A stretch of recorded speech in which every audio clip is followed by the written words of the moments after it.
स्वागत है आप सभी का कैरियर स्पार्क में। यूपी में जल्द ही 20,000 से अधिक वैकेंसी आने वाली हैं और इसका जो नोटिफिकेशन है वो सितंबर में आने की पूरी उम्मीद है, इसलिए आप इसकी तैयारी में लग जाएं। समाजशास्त्र का जो सिलेबस है वह पूरा एक साथ में सिलेबस दिया है, इन्होंने उसको पार्ट में डिवाइडेड नहीं किया है। तो चलिए वीडियो स्टार्ट करते हैं। पहला है समाजशास्त्र का अर्थ, विषय वस्तु और क्षेत्र। समाजशास्त्र का क्या अर्थ होता है और इस समाजशास्त्र के अंदर कौन कौन से विषय क्षेत्र आते हैं, समाजशास्त्र की उत्पत्ति और इसका विकास किस प्रकार से हुआ है, इसके अलावा समाजशास्त्र का अन्य समाज विज्ञानों के साथ क्या संबंध है। समाजशास्त्र के पाश्चात्य विचारक Auguste Comte, Herbert Spencer, Emmanuel Durkheim, Max Weber और भारतीय विचारक श्री अरविंदो, गांधी, राधा कमल मुखर्जी, भगवान दास। तो जो समाजशास्त्र के जो विचारक हैं कुछ विदेशी हैं और कुछ भारतीय हैं, इनके क्या क्या विचार रहे हैं समाज के बारे में, उनके समाजशास्त्र के बारे में और समाज को इनका क्या देखने का नज़रिया रहा है, इन सभी के जो विचार हैं वह एक क्वेश्चनों के रूप में आपके सामने आएंगे। नेक्स्ट है प्रवृत्तियाँ, प्रकारवाद, संघर्ष का सिद्धांत, सामाजिक विनिमय का सिद्धांत, प्रतीकात्मक, अंतःक्रियावाद और प्रघटनाशास्त्र। तो ये जो किस प्रकार से समाज में संघर्ष हुए हैं, सामाजिक विनिमय का सिद्धांत किस प्रकार से हुआ है, संघर्ष का सिद्धांत किस प्रकार से रहा है, प्रतीकात्मकता का अंतर और क्रियावाद और प्रघटनाशास्त्र, ये समाज को किस प्रकार से उन्होंने प्रभावित किया है, इस पार्ट में आएंगे। प्रमुख सामाजिक संस्थाएं, ठीक है, तो ये यहाँ से ये अलग है, इसमें परिवार, विवाह, धर्म ये आ गया। तो एक समाज में परिवार, विवाह और ये धर्म किस प्रकार से इफेक्ट डालते हैं, परिवार के प्रकार कितने हैं, विवाह कितने प्रकार के होते हैं, धर्म कौन कौन से होते हैं, उन सभी का हमारे समाज पर क्या प्रभाव पड़ता है, वे आएंगे सामाजिक संस्थाएं में।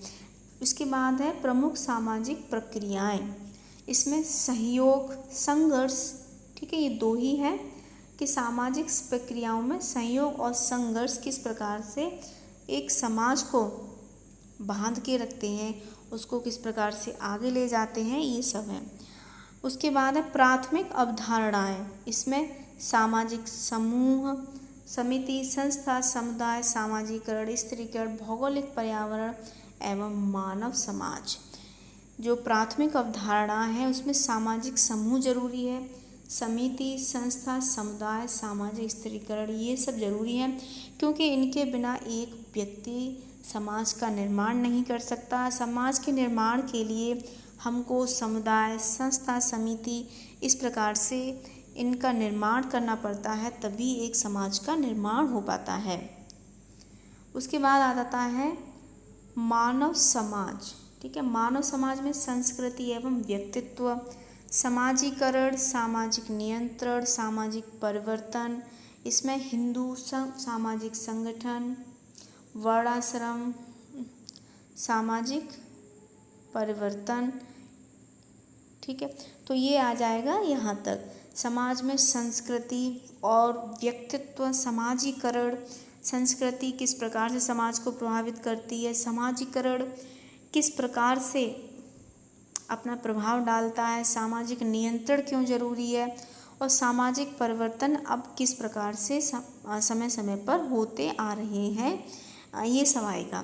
सामाजिक संगठन कौन कौन से होते हैं, इसमें वर्णाश्रम, धर्म, स्वार्थ, संस्कार, ठीक, कर्म का सिद्धांत, हिंदू विवाह एवं संयुक्त विवाह, मुसलमानों में विवाह, परिवार, जाति व्यवस्था, जजमानी व्यवस्था, नातेदार व्यवस्था, अनुसूचित जाति, अनुसूचित जनजाति, अन्य पिछड़े वर्ग से संबंध और संबंधित समस्याएं, भारतीय स्त्री एवं से संबंधित समस्याएं, ये आ जाएगा इतने पार्ट में। इसमें सभी किस प्रकार से कौन कौन से परिवार होते हैं, कौन कौन सी जातियां हैं, अनुसूचित जाति, जनजाति, कौन कौन सी संगठन है हमारे समाज में, विवाह, परिवार, ये जो होता है, भारतीय स्त्रियों की क्या समस्याएं हैं, इनकी क्या प्रॉब्लम्स हैं, ये जातियां बनाई हैं इनसे क्या प्रॉब्लम्स आ रही हैं और से क्वेश्चन आते हैं।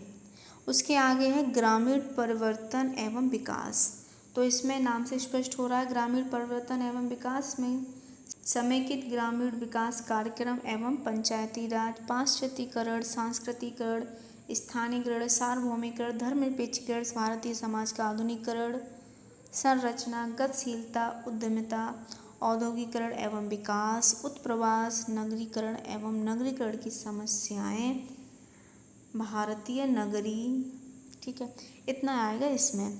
तो इसमें क्या आएगा, समाज में औद्योगिकरण की क्या समस्याएं, औद्योगिकरण से क्या फ़ायदा हुआ है, गतिशीलता क्या होती है, आधुनिकीकरण क्या है, इसके नगरीकरण का प्रभाव क्या पड़ा है, उससे संबंधित कौन कौन सी समस्याएं उत्पन्न हुई हैं, पाश्चात्यकरण का क्या प्रभाव पड़ा है, पंचायती राज किस प्रकार से इफेक्ट डालती है, इसमें से क्वेश्चन आएंगे।